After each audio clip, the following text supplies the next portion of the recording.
Welcome to Brain Power with Dr. Echo, where each week we discuss how your family can boost brain health by addressing mind, body, emotional, and environmental health. And now, here's the episode. Hello, parents. Welcome to another episode of Brain Power with Dr. Echo. And today we have the amazing Dr. Maiysha Clairborne with me. And I'm going to let her introduce herself because she's simply a powerhouse. So, Dr. Maiysha, welcome to the show, and please introduce yourself. Dr. Echo, first of all, thank you so much for having me on the show. I'm so excited for this conversation today. I used to share with you behind the scenes. I love talking to parents. I love talking about parenting and communication. So I'm so excited about the conversation. So, for those of you who don't know me, I'm Dr. Maiysha Clairborne. My trained specialty is family medicine. And I grew up in the world of integrative medicine. That means that I integrated in more holistic modalities into my practice for the many years that I did practice. I practiced for about 15 years and then I transitioned out to coaching. And I coach from a brain communication, neuroscience and standpoint. I help people with unhealed trauma to be able to process that trauma and release that trauma, the negative emotions, limiting beliefs and decisions that hold us back, that impact our behaviors, that impact our communication. And I teach people how to communicate in ways that leave you feeling seen, heard, respected, valued, and others welcome. So that's what I now do. Oh, and I'm also a mom. Of course. It's the most Very important fast. part. Well, it's a good part. I am a mom. I have currently at the time of this podcast, he is in the fourth grade. He just turned 10, and we are in the world of preteen, and it is very interesting. Yes, I have a 12-year-old too, Oh, and a 15-year-old, so I oh, I get it. yeah, yeah. He's at this stage where, like, there's the part of him that's, like, still lovey-dovey, and he's like, "Oh, mommy, can you check on me? Or can I have a hug? Or can I this?" But then, like, 5 minutes later, he's like, snappy, snappy and, arguing with me, and I'm like, "Dude, like, what?" So I told him last night, I said, "You know what? I'm gonna buy you a book on puberty so you can know what's happening inside your body." He's like, "I'd rather just talk to you about it." I was like, "You can talk to me about it, but you're still gonna read the book too." Right. Wow, that Right. is so wonderful. And I love that you said you focus on communication in the realm of parenting. And so let's talk about that. So, and I know you also mentioned you talk to people from the angle of neuroscience and all things brain, which is so important because our brains run us literally. And so, yes, tell us parents what strategies can we implement to communicate better with our kids? Or maybe we should even start earlier than that. What Yeah. are our communication styles that we need to address with ourselves? And then how can we improve that with our kids? I think I'll start with the fact that we, we think that we are consciously communicating, and oftentimes we are communicating. Number one, let's just face it, we're not really taught how to communicate effectively as kids. Yeah. So, by and large, we inherit our communication.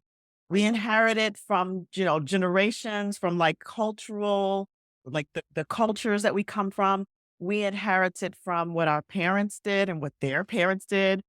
We inherit it from society and what our educators taught us. Like, there's all these ways that we inherit the ways that we communicate, and even our peers, right? So now my son's 10 and he's using all this Gen Alpha slang, and even I'm like starting to like use it a little bit just to Right. try to relate to him. And he really doesn't like when I use Gen Alpha slang, by the way. It's like if that's the uncoolest thing that I can be doing is using his slang. Imagine that. Right, right. So we inherit all these ways of communication, but we're not necessarily taught what are the effective ways. They may have been effective in some ways, but not always the most healthy ways. Right. So the way that I'm a Gen Xer, the way that my parents talked to me, was very fear based, and it installed this sort of like unconscious fear. And then as I have sort of deconstructed the trauma that I've experienced in my childhood around communication, around interaction. And don't get me wrong, my parents were great parents. They are great parents. They're still with us. I love them. We're tight, tight. And I recognize some of the unhealthy habits that I picked up along the way in communication, and how when as a younger parent, when Delson was younger, a lot of the ways that I communicated was fear based. Mhm. And so even when you do a lot of personal development, having a child changes you, because, the child knows all the buttons and they push all the buttons, and there's a higher level of worry and unconscious fear that we have. And so it can activate fear that we didn't know we even had. So I think it's important to start there, to start with what are the ways that we inherited communication, and what are the unconscious beliefs and things that were installed in us that have us interact with our young people the way we do. And what are some ways that we as parents can sit down long enough to have this conversation with ourselves? Like what things can facilitate that? I like having dialogues with friends and with spouses. So if you're married, if you have a spouse, I mean, I personally, I'm a single mom, so I have my conversations with other moms. I think it's so useful for us to talk with each other, to begin to have these conversations like, okay, this is how I was when I grew up. When I grew up, it was leave your feelings at the door. Or when I grew up, my kid couldn't talk to me like this without you know, a flip-flop being thrown, or, something being thrown at you, or, it used to be they just go for the belt. So, like, to understand, like, okay, this is how we grew up. How do we wanna change that? What are some of the conversations? I think it's also important to understand that we're not alone in these conversations, because it's easy to then take on guilt, mom guilt, for the ways that we're interacting with our kids. But we have to understand that once we are aware, we can shift and change. And kids are incredibly resilient, Yes. right? That's Mhm. and they see when you're trying to make the change. They can see it even if they don't say it, right? And sometimes they will say it. And so I think the first thing we do is we start having conversations with each other. We start having conversations with our spouses, say, okay, you know what, this is the way I grew up, but this is not exactly the way I want to interact with my kids. Or if it's like, well, if we have one spouse that says, well, I don't see why we need to change, it worked for us, to really look at, well, where it might have worked for us, but did it leave us a little traumatized? So there's that conversation. And then the third thing, I think, to also recognize is to not over to not overcompensate, because we talk about this concept of gentle parenting. And I'm a Gen X again, so I don't know nothing about that coming up. Like what is that? Right. And when I first heard of gentle parenting, I was like, and I saw you would see these certain depictions Mhm. in certain cultures of Right. what gentle parenting looked like. And I'm like, no, I'm not going that far. No. Right. But as I've learned about and I like to reframe it as conscious parenting, Mhm. right? When I've learned more about what gentle parenting or conscious parenting looks like, it doesn't mean that you take away a child's ability to be able to experience adversity. Right. We have to tell our kids no sometimes, because guess what? They're going to go in the world and hear no. They need to understand what rejection is, and not be able to make a story up about it about themselves. That builds resilience. We need to, like, I don't always give my son choices. I give him choices for the most part, but sometimes I'm like, you're going to go out in the world and you're going to have areas where there's not going to be choices for you, right? You can find a workaround, but I can't always give you all the choices that you want. You have to teach our children responsibility. I know that in my generation, we always want to make it better for the next generation. And so, I, I stopped having my cleaners come every couple of weeks, Mhm. because now I have a son who is capable of sweeping floors Right. and cleaning the bathroom and making his own lunch. Mhm. But I know They do parents, too. yeah.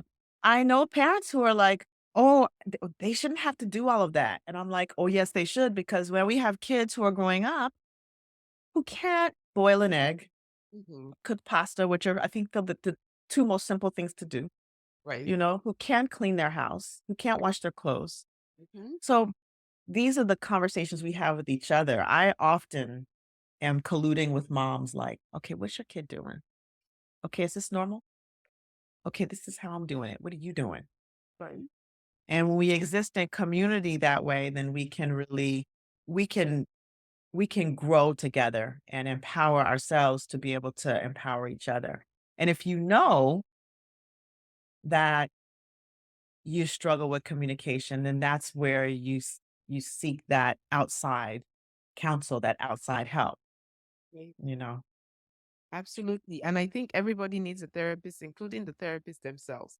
That's Because right. it's so important. That's right.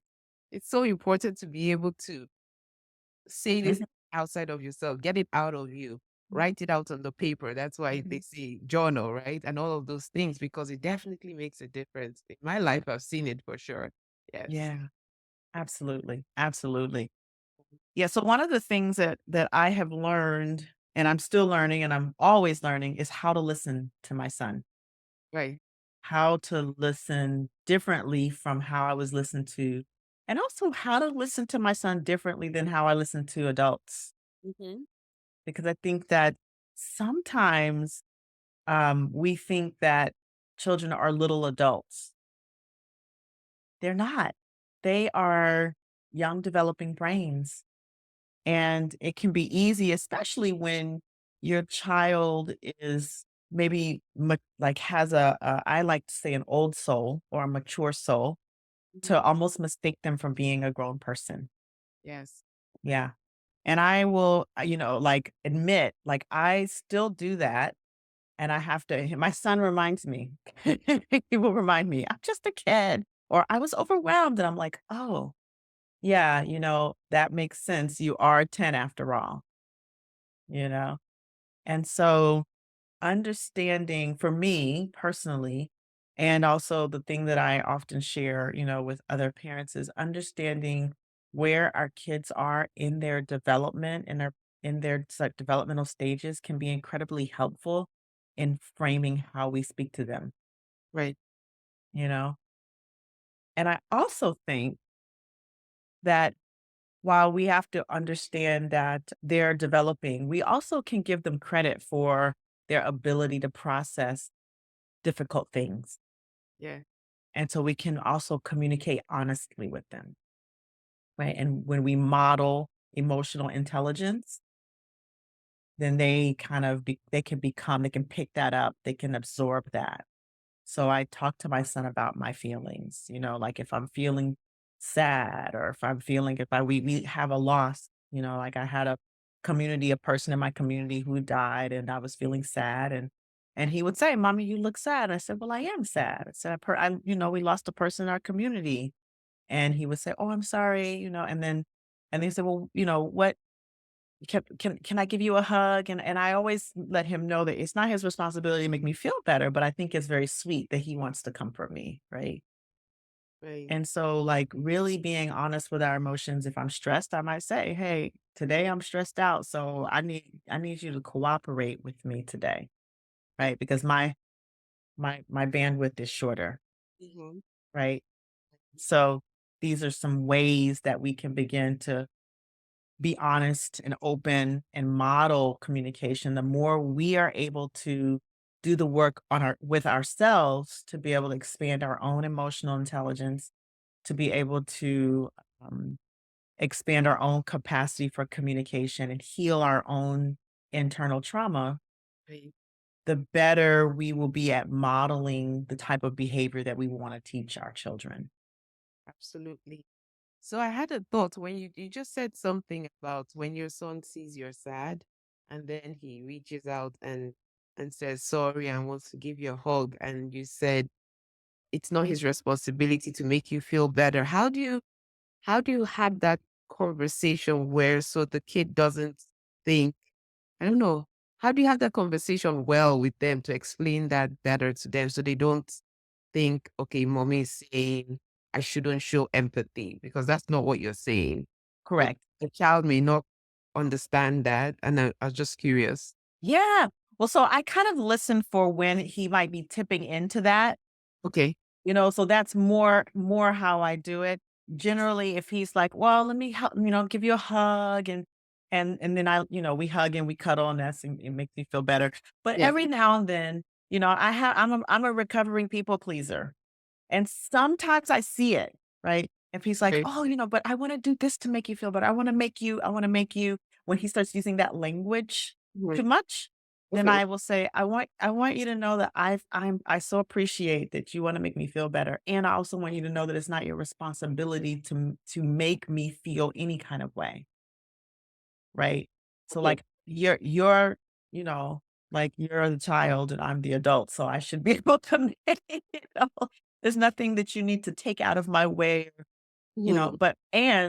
so it's like that kind of like that "and" piece, "And I really love cuddling with you, and it does make me feel better." So that's the way I put it, but I don't and it's not a conversation I have with him all the time. Mhm. It's just when I start to hear that, "Well, I wanna do this so that or I wanna make you, or I wanna, make you feel this way or make you feel that. What can I do Okay. to not make you feel as stressed out?" Right. And I'll just say, "Well, me being stressed out has nothing to do with you. Mommy's handle that. It's just how I'm Right. feeling right now." Right. Thank you. Because yeah, I hear people say that and I always wonder like how do they really say it to the kids? Because you don't want the kids to go off thinking, oh yeah, I don't have to show empathy and okay, whatever, whatever. I was like, you're shutting them down, even though they have they're in that building phase of building how they respond to the world and how they respond to people. So the Yeah. balance of it. Yeah. So Yeah. yeah, that was I like that you said you don't have that conversation all the time and you just listen out for the languaging. Yeah. The listening piece is so important, right? Yes. I think that's the piece that I don't know, at least my parents, not by any fault of theirs, they weren't like the best listeners because back in the day, it's like speak when you're spoken to. You're a child, be in a child's place. So of course they're not really listening to us. Just uh, uh, beyond logistics. You're so right. I mean, I grew up in the same era too. it's, it's like That's right. logistics. That's all they want to hear. Like, what are you doing that you're supposed to do? What homework do you have? What like where do we have to go? Like it's logistics, right? Right. And so what do you want for dinner? Or eat what you're given. Yes, that's right Wait, too. That's no, right too. right. Right. But like listening to what's important, listening a little bit more deeply to our kids will help us to number one, know when there's a problem early on. Yes. Right? No one does a problem early on. And I asked my son questions. We were at the pediatrician's for his 10-year well child check earlier this week, and I let him fill out the form. And then I was doing the sports physical form, and he was doing like the regular, form that what does he like to do, all the little personal questions that they ask. He was doing that part. So there was a question that was like, do you feel sad? Or do you feel sad most of the days? Do you worry most of the days? And I didn't feel that out until I had a chance to like ask him. Right. Right. So I asked the question, I showed him the question. I said, which one should I put?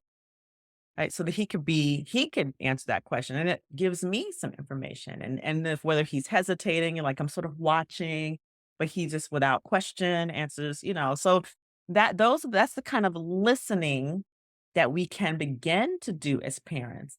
Right. Also, when our kids are telling us those seemingly random things about their day, this is a time to listen too because you can catch, like, what's important to your child. Right. And when you can catch what's important to your child, you can motivate them. Mhm. Mm, let me say that one again. Oh, yes, please. When you understand what's important to your child, you can motivate them. So my son likes video games. He likes anime. He's into that now. Okay. What else does he like? He likes reading on the iPad, reading books on the iPad and listening to podcasts. Okay. So I leverage that a little bit. Yeah. You can listen to the podcast after you complete your chores. Woo, of course. Right. You know, if we're going to for his 10th birthday in lieu of since it's the 10th, in lieu of a birthday party, I'm turning 50 in April. We're gonna go to Japan in the summer. So I say to him, listen, we're not gonna if it's okay with you, we're not gonna have a birthday party because we're going to Japan. I'm gonna put the money that I usually spend on your birthday party towards our Japan trip, Okay. and we'll make sure that we visit all your favorite anime places, right? Oh, no problem, right? So listening to what you know is important to your kids, you can leverage Yeah. and motivate them, right? Yes. I said, what's your goal for your grades? And he says, well, my goal is to get all A's. So later on, if he's complaining about homework, or I say, well, you said you wanted to get all A's. Right. What do you think you need to do? Correct. You And know, have to answer itself. He will have to coach himself to give you the right answer. right. That's right. So, that's those are some little tips and tricks that I use to motivate my kid that I often share with parents. And if you think about it, coming back to brain science, neuroscience, we're directionalizing our child's thinking. Right. And that's the essence of what I do. My background training in neuro-linguistic programming is how you use language, spoken and unspoken, to directionalize a person's thinking. And oftentimes we communicate just like unaware with an unawareness. We don't always pay attention to what's coming out of our mouth. We're not paying attention to our thoughts. And when we're not paying attention to our thoughts and what's coming out of our mouth, we cause harm. And so when we can slow down and think about how we're saying things, how we want to communicate it, what is the direction of thinking that we want our child to have, empowered thinking that we want our child to have, or how we motivate them, Right. then we can listen to find out what are those key words or key interests to be able to directionalize that thinking. Absolutely. But that means we have to stop the chatter in our brain long enough, put down our phones too long enough to hear this message and they send it to us. Yes. And it's a cry for help. They're like, please hear me. Yes. Oh, yeah. And I mean, we can have fun too with our kids. I've been forgotten how to do it. It's like there's so much adulting to do. It's like, I don't have time for that, but we have to have time for that. Like, that's critical. Yeah. This myth that we have to play for hours and hours with our kids in order Oh, to have fun with them. But oh, do you know 15 minutes, their concept of time is very different from ours. it is. 15 minutes of a game of go fish is Mm-hmm. like so gratifying to them. Me and my son, we have 15 minutes before I have to go upstairs and get on a meeting, then or call. Hmm. Then I say, okay, well, let's play a game of Uno spin. He loves Uno spin, right? Right. Gets real competitive with some Uno. So we play Uno, or we play Go Fish, or we play 21 Blackjack, right? Or we play I Declare War. We play Monopoly. Oh, Monopoly yeah, takes a little bit yeah. longer. Yes. We need 30 minutes for Monopoly. Oh, more. Because Or some more. people like wrestling. Yes, yes, yes. Yeah. So these little bit of time periods, if we can put 15 minutes a day, Mhm.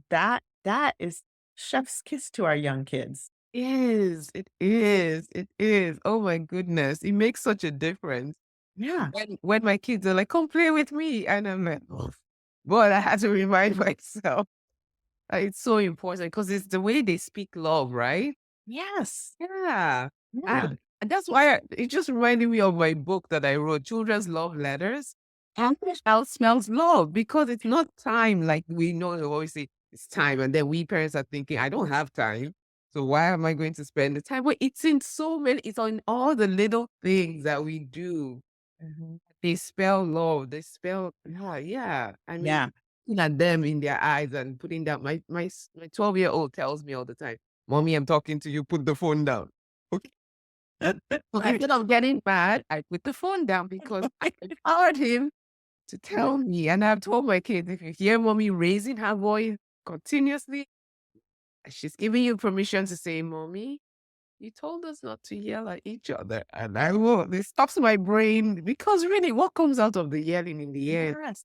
thing, it just Yeah. hypes, builds your own blood pressure and makes things not go well. So Oh, yeah, true.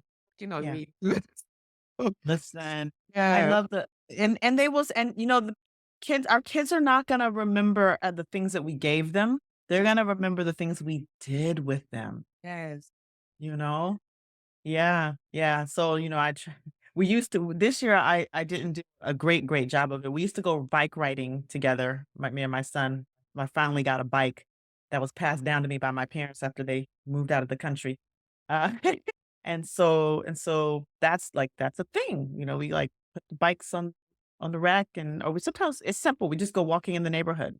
Yes. Just go walk around the neighborhood and chat. He has a joke book. He likes to tell jokes at the dinner table.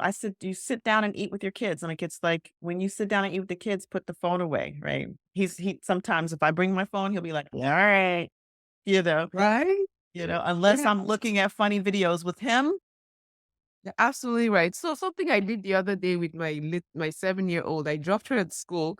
She didn't quite want to get out of the car. She was like, I'm just gonna dab. She's like a little diva in the making. She had her sunshades on and was crossing her legs in the back seat. I was like, Oh, baby, okay. I'm like, your mother needs to take notes. And so then she looked out of the window and looked at the sky. She's like, Mommy, look, the clouds are racing. And I was like, oh. And I actually looked, I'm like, oh, yes, they are. And we had the best 10 minutes watching the clouds race. And then I said to her, what if we race the clouds after school? And so it made me so happy. And I was like, why?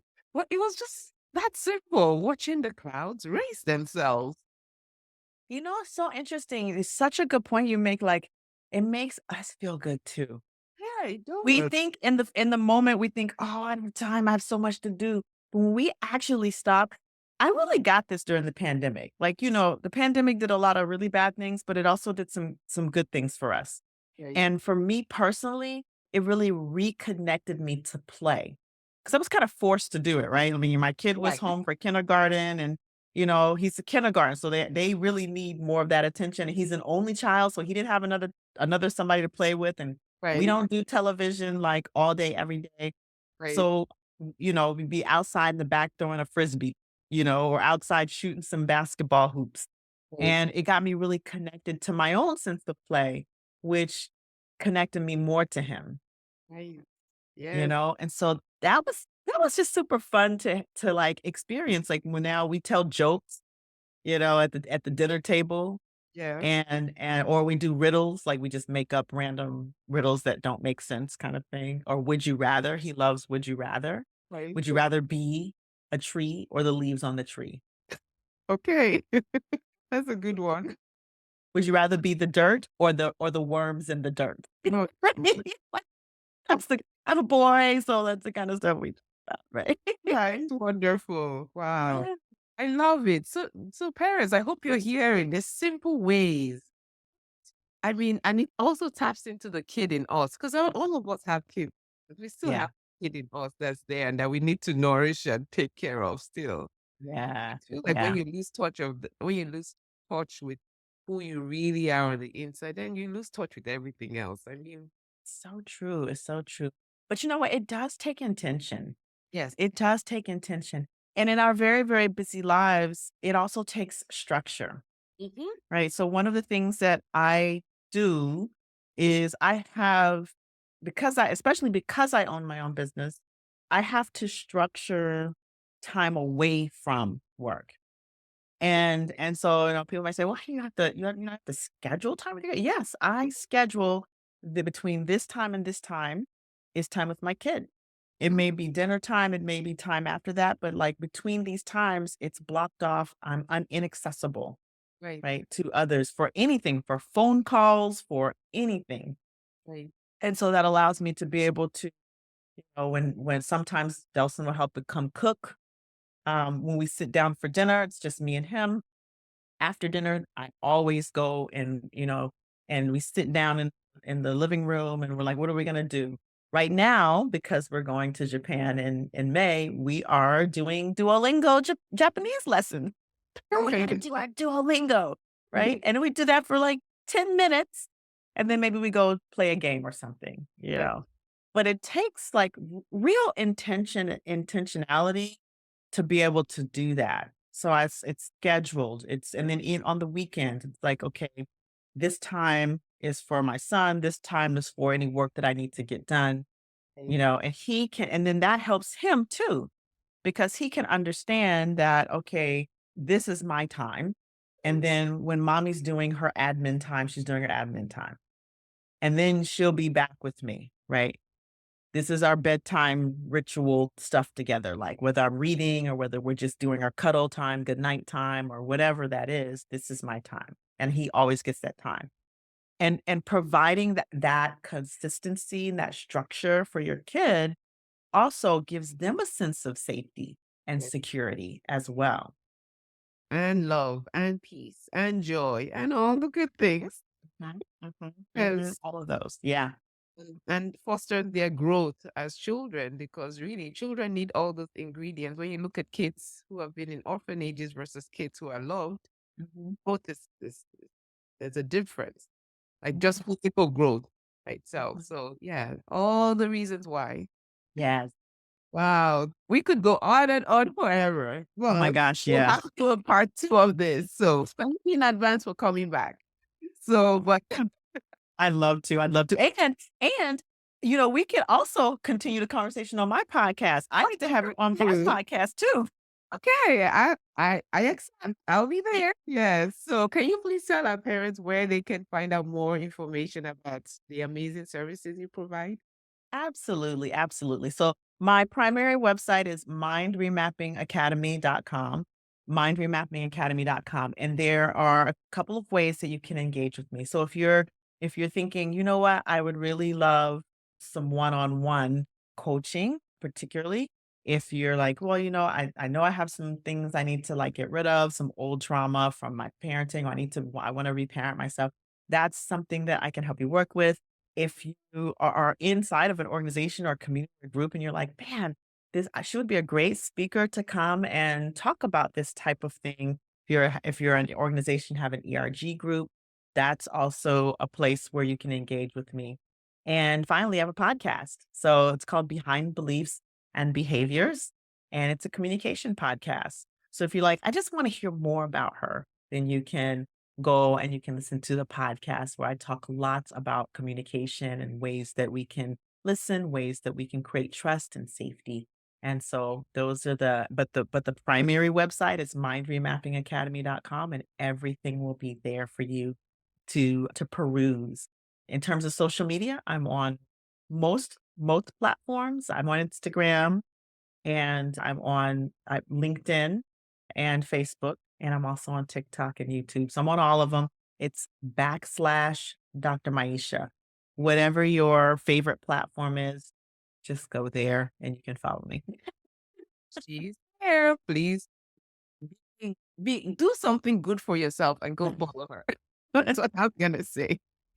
So thank you so much again for sharing your wisdom with us and coming on here. And parents, please share this episode with family and friends that you know need to hear it. And until next time, have a wonderful day. Thank you.